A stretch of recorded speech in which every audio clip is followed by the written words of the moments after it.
ఇష్టమైన రాక్షసుడు పార్ట్ 57. కృష్ణ నవ్వుకి ముక్కు ఎగబీల్చి చూస్తుంది రాధిక. ఆమె ఫేస్ చూసి పొట్ట పట్టుకొని నవ్వుతూ దివాన్ కాట మీద పడిపోతాడు. ఉక్రోషం ఎక్కువై అది ఆక్రోశంగా మారి ఏడుస్తూ బయటకు వెళ్ళి గార్డెన్లో కూర్చుంటుంది. ఆమె ఏడుపు చూసి అబ్బా ఫీల్ అయ్యారే అని ఫాస్ట్గా బయటకు వస్తాడు. ఇంకా ఏడుస్తూనే ఉన్న ఆమె భుజం మీద చేయి వేయగానే నేను నిన్ను మెప్పించలేనేమో కృష్ణ అని బాధగా అంటుంది. మీరు నన్ను మెప్పించాల్సింది వంటలో కాదు మేడం. మీ చైర్మన్ పదవితో పాటు నా భార్యగా తీసుకోవాల్సిన బాధ్యతలు కూడా నేనే మిమ్మల్ని ఇబ్బంది పెడుతున్నానేమో అనుకుంటున్నాను. కానీ మీరు నాకు కావాలి మేడం అని రాధిక తన వైపు తిప్పుకొని ఆమె కన్నీరు తుడిచి సున్నితంగా నన్నింతలా ప్రేమించిన మొదటి వ్యక్తి మీరు. మీ అంత ప్రేమ పంచగలనేమో అని అప్పుడప్పుడు అనిపిస్తుంది. అలా అనకు కృష్ణ. హోంలోని పిల్లల విషయంలో నువ్వు నడుచుకునే విధానం నన్ను నీకు అట్రాక్ట్ అయ్యేలా చేసింది. నేను నిన్ను మాత్రమే ప్రేమిస్తే నువ్వు ఆ పిల్లలందరికీ ఒక తండ్రిలా, అన్నయ్యలా, ఫ్రెండ్‌లా ఉంటూ నీ ప్రేమను పంచావు. నీ క్యారెక్టర్ ఎప్పుడూ అందనంత ఎత్తులోనే ఉంటుంది. రాధిక మాటలకి చితక ఆమెకు బుగ్గకి పెదవులు అద్దుతాడు. అంతే. షాక్‌తో ఫ్రీజ్ అవుతుంది. ఆమె కళ్ళలోకి చూస్తూ ఈరోజు మీ ఎఫర్ట్స్‌కి ఇంప్రెస్ అవ్వకుండా ఉండలేకపోయాను. సారీ. ముద్దు పెట్టి సారీ అంటాడేంటి పిచ్చినా కాబోయే మొగుడు అని లోపల తిట్టుకొని కృష్ణ ముద్దుకి ముడుచుకుపోతుంది. ఏంటి సిగ్గా? అలా లేదా? పర్లేదు మీలో కూడా ఒక స్త్రీ ఉందని ప్రూవ్ చేశారు. నిన్ను అని కృష్ణ భుజం మీద ఒక్కటేస్తుంది. నా కోసం కష్టపడి తీసుకొచ్చిన పాయసం ఇస్తే తాగి తరిస్తాను. మరి ఆ ఉప్పు పాయసం ఏం చేద్దాం? పడేయండి. కుక్కలకి పెట్టారు. వాటికి కూడా పిచ్చి పడుతుందని నవ్వుతాడు. కృష్ణ డొక్కలో ఒక్కటిచ్చి లోపలికి వెళ్తుంది రాధిక. అబ్బా! మేడం చాలా స్ట్రాంగ్ రా బాబోయ్! అని పొట్ట మీద రుద్దుకుంటాడు కృష్ణ. పాయసం టేస్ట్ చేశాక కృష్ణ నిజంగా బావుంది అని కాంప్లిమెంట్ ఇవ్వగానే హ్యాపీగా ఫీల్ అవుతుంది రాధిక. రాధిక పాయసం బాక్స్ తీసుకొని వెళ్ళిపోగానే యశోద ఒక్కటే గార్డెన్‌లో వాకింగ్ స్టార్ట్ చేస్తుంది. ఎంత వాకింగ్ చేసినా ఎనర్జీ పోతుంది గానీ ఏం చేయాలో అర్థం కాదు. డిన్నర్ కుక్ చేద్దామా అని ఆలోచించి రాధికకి తెలిస్తే తన్నుతుంది. తన్నకుండా తంతుంది. ఎందుకొచ్చిన గొడవలే అని అక్కడే బెంచ్ మీద కూర్చుంటుంది. ఎదురుగా ఉన్న మల్లె పందిరి చూసి అరె! ఎన్ని పూలున్నాయి. తుంచి మాల కడితే రేపు పూజకి యూజ్ అవుతాయని పూలు కోయడానికి చిన్న బాస్కెట్ తెస్తుంది. పనివాళ్ళు యశోదని చూసి మేడం మీరు వర్క్ చేసే రాధిక మేడం మమ్మల్ని జాబ్ నుండి తీసేస్తారు. మీకు కావాలంటే మేము పువ్వులు కోసిస్తాం. మీరు కూర్చోండి అని వర్కర్ ఆ బాస్కెట్ అందుకొని వెళ్ళిపోతే మేడం నా మీద ఓవర్ కేరింగ్ చూపించి చంపుతున్నారు. కర్మ అనుకుని పూలు కోస్తున్న పనివాళ్ళని చూస్తుంది. పూలు కోసాక బాస్కెట్ ఆమెకు అందిస్తారు వర్కర్స్. ఆ బాస్కెట్ తీసుకొని లోపలికి వెళ్ళిన యశోద పువ్వులు అల్లడం స్టార్ట్ చేస్తుంది. రానా ఇంటికొచ్చేసరికి హాల్‌లో నేల మీద కూర్చొని పువ్వులల్లుతూ ఓల్డ్ సాంగ్స్ హమ్ చేస్తున్న యశోద కనిపించి అలానే చూస్తుండిపోతాడు. ఎంతసేపటి నుండి చూస్తున్నాడో కానీ తనని ఎవరో పట్టి పట్టి చూస్తున్నట్టు అనిపించి తలెత్తి చూస్తుంది యశోద. ఎదురుగా ఉన్న రాణాని చూసి పాట ఆపేస్తుంది. పూలొదిలేస్తుంది. ఆమె చేసిన పనికి తేరుకున్న రాణా అక్కా అని రాధిక కోసం పిలుస్తాడు. మేడం బయటికెళ్లారు సార్. ఎక్కడికో చెప్పలేదా? కృష్ణ కోసం అని చెప్తే రానాకి డౌటొస్తుందని లేదు అనేస్తుంది. ఇప్పుడెలా ఉంది నీకు? నేను బావున్నాను సార్.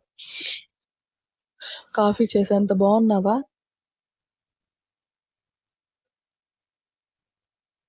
హా! వెళ్ళి కాఫీ తీసుకురా. సరే అని పూలు టేబుల్ మీద పెట్టి కాఫీ ప్రిపేర్ చేయడానికి వెళ్తుంది. రాణా ఫ్రెష్ అయ్యాక హాల్లోకి వచ్చి కూర్చుంటాడు. అతని అలికిడికి కాఫీ కప్‌తో బయటకు వచ్చిన యషిత కప్ అతనికి అందించి మళ్ళీ పూలు అల్లడంలో బిజీ అవుతుంది. కాఫీ తాగుతూనే ఆమెను చూస్తున్న రాణా ఇప్పుడు ఆ పూలు ఎవరి కోసం అని అడుగుతాడు. పూజ కోసం సార్. డైలీ పూజ కోసం అక్క పూలు తెప్పిస్తుంది. ఇంట్లో ఉన్న పూలతో పూజ చేయకూడదు అని రాజ్యాంగంలో లేదు కదా సార్. అబ్బో! ఈవిడ కౌంటర్‌లు కూడా ఇస్తుందా? అని రాణా అనుకుంటే, యషిత మాత్రం పైకి గంభీరంగా ఉన్న లోపల మాత్రం గుండెపోటుతో పోయే పేషెంట్‌లా అయిపోతుంది. సైలెంట్‌గా కాఫీ తాగిన రాణా కప్ పక్కన పెట్టి ల్యాప్‌టాప్ తెచ్చుకొని మళ్ళీ అదే ప్లేస్‌లో కూర్చుంటాడు. యషిత మాత్రం శ్రద్ధగా తన పూలు అల్లడం మీదే కాన్సంట్రేట్ చేస్తుంది.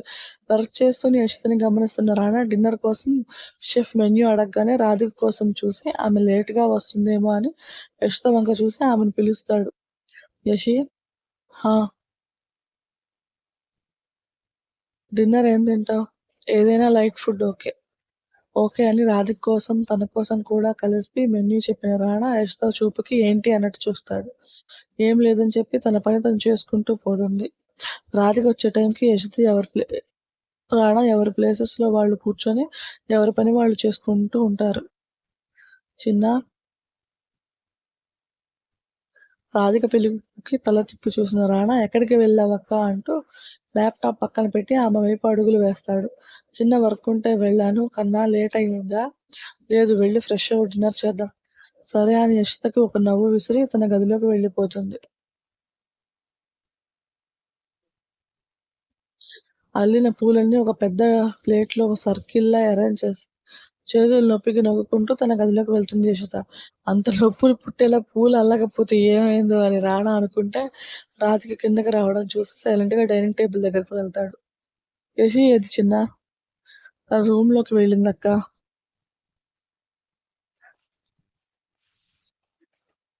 సరే నేను పిలుస్తాను అని రాధిక వెళ్ళబోతుంటే ఆమెకెదురొస్తుంది యషిత. రాధిక పిలుపుకి సైలెంట్‌గా రానాకి దూరంగా కూర్చొని పద్ధతిగా పెట్టిన 4 ఇడ్లీలు తినేసి రాధిక ఇస్తున్న పాల గ్లాస్ చూసి కప్పలా నోరు తెరుస్తుంది. గ్లాస్ ఖాళీ చేయకపోతే ఇంకొక గ్లాస్ యాడవుతుంది అన్న రాధిక బెదిరింపుకి యషిత మొహం నీరు గారిపోతే రానా నవ్వాపుకుంటాడు. చిన్నా ఏంటక్కా? నీకోసం స్పెషల్ ఐటెమ్ ఉంది. ఇప్పుడే తెస్తాను. నువ్వెళ్ళి గార్డెన్‌లో కూర్చో. అలాగే అని రానా వెళ్ళిపోతే పాల గ్లాస్ కంప్లీట్ చేయలేక అవస్థలు పడుతుంది యషిత. తను చేసిన పాయసం రానా కోసం తన కోసం బౌల్‌లో సర్వ్ చేసుకొని పాలతో కుస్తీ పడుతున్న యషితని కూడా గార్డెన్‌లోకి లాక్కొస్తుంది. బెంచ్ మీద కూర్చొని మొబైల్ నొక్కుతున్న రానా ముందు పాయసం బౌల్ పెడుతుంది రాధిక. పాయసం చూశాక రాధిక వంక చూస్తాడు రానా. నేనే చేశాను అని ఆమె అనగానే షాకవుతాడు. చిన్నా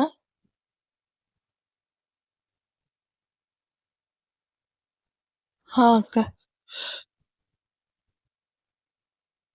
ఏమైంది? ఏం లేదు అని బౌల్ అందుకున్న రానా టేస్ట్ చేశాక నిజంగా నువ్వే చేశావా? అని ఉండబట్టలేక అడిగేస్తాడు.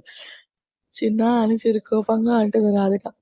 నువ్వు ఎలా పిలిచినా ఈ అద్భుతం జరిగింది అంటే దాని వెనక ఎవరి హస్తమో ఉండే ఉంటుంది. ఎవరో ఆ వ్యక్తి. శశి. అనుకున్నాను. మ్యాగీనే నీకొచ్చిన ఏకైక వంట. అలాంటిది పాయసం చేసే సాహసం చేశావంటే ఎక్కడో తేడా కొట్టింది. రానా టీజింగ్‌కి రాధిక ముక్కు ఎర్రబడితే జోక్ చేశానక్కా. చెప్పింది యషి అయినా చేసింది నువ్వు కదా! సో టేస్ట్ చాలా బావుంది అని రాధిక అలకని తగ్గిస్తాడు. నెక్స్ట్ టైమ్ యషి హెల్ప్ లేకుండానే చేయగలవు అని యషితకి కౌంటర్ ఇస్తాడు. రానా వంక ఒకసారి చూసి నెక్స్ట్ టైమ్ ఎందుకు ఇప్పుడే చేసి సార్‌కి టేస్ట్ చూపించండి మేడం అంటుంది యషిత.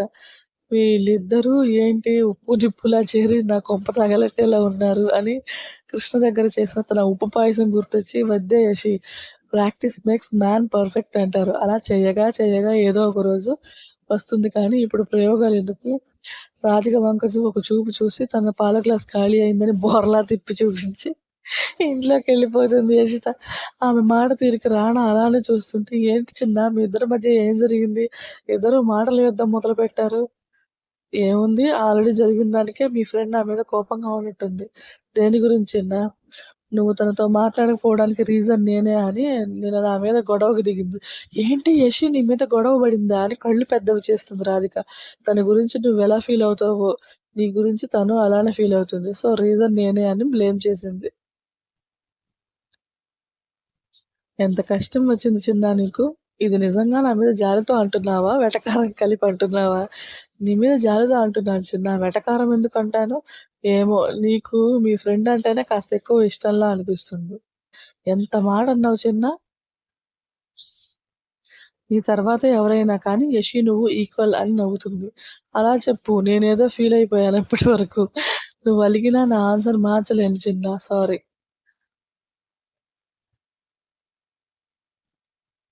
నేనేం అలగలేదు. మీ ఫ్రెండ్ నా మీద మాటల యుద్ధం ఎప్పుడు ఆపుతుందో తెలుసుకో. ఏం యషి అలా ఉంటే నచ్చలేదా?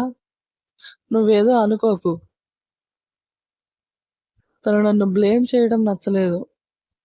సరే నేను కనుక్కుంటాను. నువ్వేం ఫీల్ అవ్వకు దా వెళ్దామని ఇద్దరు లోపలికి వెళ్ళిపోతే, అప్పటికే యశోద నిద్రపోవడానికి తన గదికి వెళ్ళిపోయి ఉంటుంది.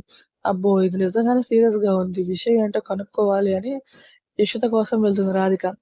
ఫ్రెష్ అవ్వడానికి వెళ్ళిన యశోద కోసం వెయిట్ చేస్తూ కూర్చుంటుంది రాధిక. నైట్ డ్రెస్‌లో బయటకు వచ్చిన యషిత రాధికను చూసి "ఏంటి మేడం ఇంకా పడుకోలేదా?" అని నవ్వుతుంది. ఈ నవ్వు నా తమ్ముడి దగ్గర లేదు. ఏంటే విషయం? "ఏం లేదు మేడం. మీ తమ్ముడి వల్లే మన మధ్య డిస్టర్బెన్స్ వచ్చింది. ఆయన మాట వినకుండా ఆ రోజే విషయం చెప్పుంటే బావుండేది. అందుకే ఆయనకి కాస్త దూరంగా ఉండాలనుకుంటున్నాను." అబ్బో! ఏంటే నీకు ధైర్యం బాగా పెరిగింది. మీతో తిరుగుతున్నాను కదా! సహవాస దోషం అని నవ్వుతుంది యషిత.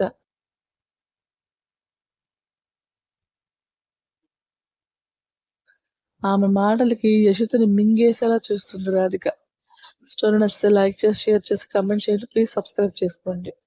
అసలిప్పుడు టైం ఎంతో తెలుసా? నేను వాయిస్ ఓవర్ చెప్పేది. ఎర్లీ మార్నింగ్ 4:30 అది 5 అవుతుంది. 3:00కి లేపింది నా కూతురు. దాన్ని దాంతో ఆడి, దాన్ని పడుకోబెట్టి, నేను వాయిస్ ఓవర్ చెప్పేసరికి 5:00. ఈ కష్టాలన్నీ మీకు కనిపిస్తాయా? కనిపించవు. 2 ఎపిసోడ్‌లు ఇచ్చేయండి, 3 ఎపిసోడ్‌లు ఇచ్చేయండి, 10 ఎపిసోడ్‌లు ఇచ్చేయి అని చెప్పేసి ఏదో బిల్‌కి ఏమంటారు? ఆర్డర్ పాస్ చేసినట్టు జొమాటో ఆర్డర్ పెట్టినట్టంత ఈజీగా చెప్ కామెంట్ పెట్టేస్తారు. ఆ ఆర్డర్ రెడీ అవ్వడానికి ఎంత టైం పట్టిద్దో తెలీదు గానీ, నా స్టోరీ రెడీ అవ్వాలంటే మినిమమ్ ఇదిగో ఇలా గంటలు గంటలు పట్టిద్ది. ఒక్కరోజు బద్ధకంగా నిద్ర ఆపుకోలేక పడుకున్నానంటే ఇగ తెల్లవారుజామున లేసి వాయిస్ ఓవర్ చెప్పి మార్నింగ్ కల్లా మీకు వీడియోలివ్వాలి. ఊరకనే ఏమి స్టోరీ రెడీ అయిపోదు గదా! మేము గూడా కష్టపడతన్నామండి. కాస్త గుర్తించండి. ఎందుకంటే షేర్ చేయట్లేదు. వ్యూస్ రావట్లేదు స్టోరీకి. మెయిన్ నాకదే నచ్చట్లేదు. నేనింత ఎఫర్ట్స్ పెడుతున్నా రావట్లేదు. మొన్నటిదాకా అంటే ఇవ్వలేదు. ఇప్పుడలా కాదు కదా! మీకు డే బై డే హ్యాపీగా మంచిగా స్టోరీస్ ఇస్తున్నాను. 2 అకౌంట్‌లో ఒక్కొక్క స్టోరీ ఇస్తున్నాను. సో, పర్ డే నేను 2 స్టోరీస్ ఇస్తున్నట్టే కదా! నా దరిద్రం ఏంటంటే వ్యూస్ రావట్లేదు. ఏంటో! షేర్ చేయండబ్బా! షేర్ చేయండి. ఓకే. టాటా.